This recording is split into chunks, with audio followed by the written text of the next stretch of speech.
Claire never expected that a single afternoon of tidying up could unravel the past she had so neatly packed away. It began with a simple act, clearing out the attic, sorting through old boxes, discarding forgotten relics of a life once lived. Dust swirled in the golden shafts of light streaming through the attic window as she unearthed a battered leather journal, its spine worn with age, its pages thick with untold stories. Something about it called to her, an almost reverent whisper of familiarity. Her fingers trembled as she flipped open the cover. The handwriting was unmistakable, Ethan's, a name she hadn't spoken aloud in years, a presence she hadn't allowed herself to dwell on for fear of stirring old emotions buried too deep.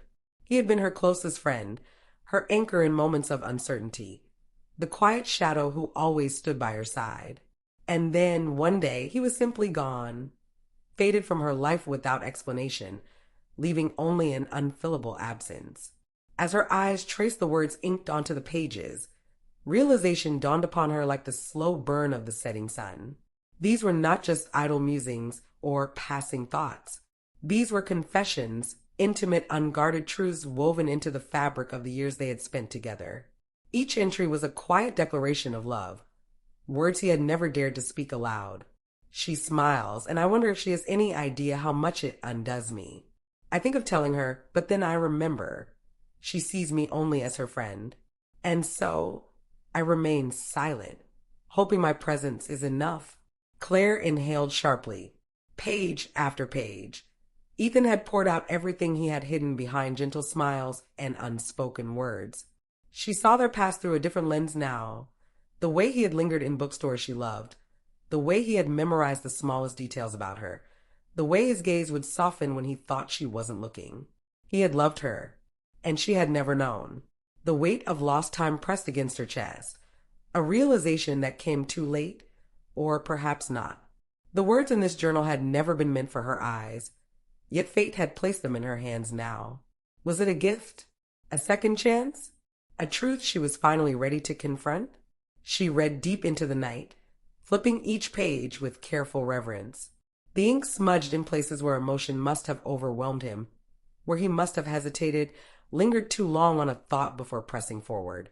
There were moments of despair, entries where he convinced himself she would never see him the way he saw her.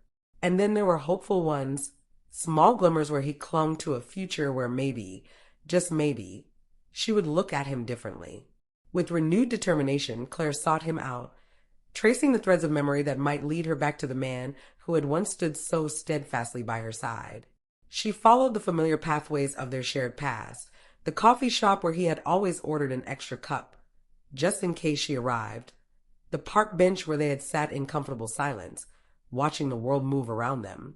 She spoke to mutual friends, retracing his steps, piecing together the life he had built in her absence.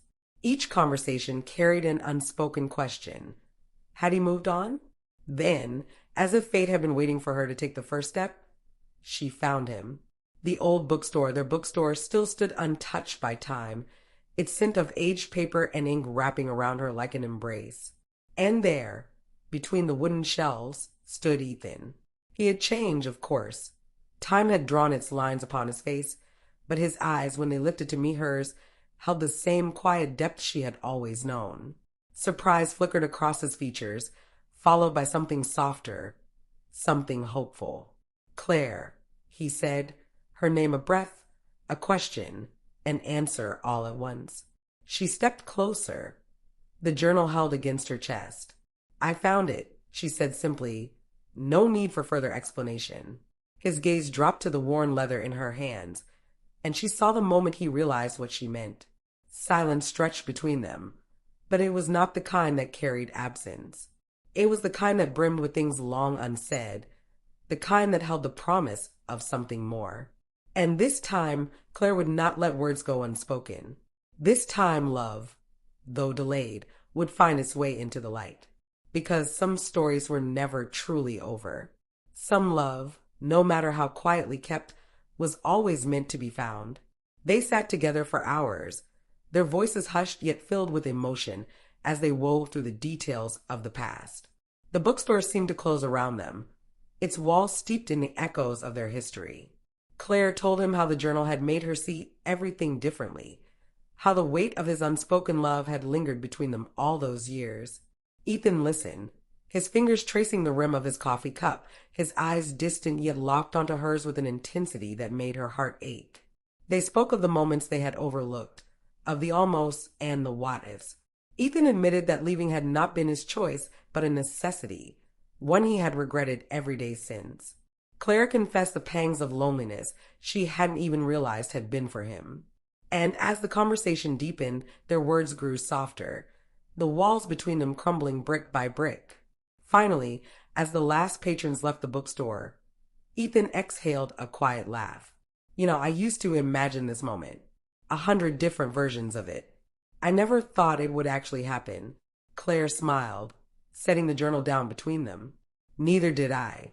But I think we owe it to ourselves to find out what comes next. Ethan nodded, reaching for her hand. No more silence? No more silence, she agreed, intertwining her fingers with his. They spent the night walking through the quiet streets, recounting every moment they had once shared, weaving their past into the present. The city had changed, but their connection had not. When the morning sun rose, they knew their story was only just beginning, a love that had endured in silence, finally stepping into the world where it belonged.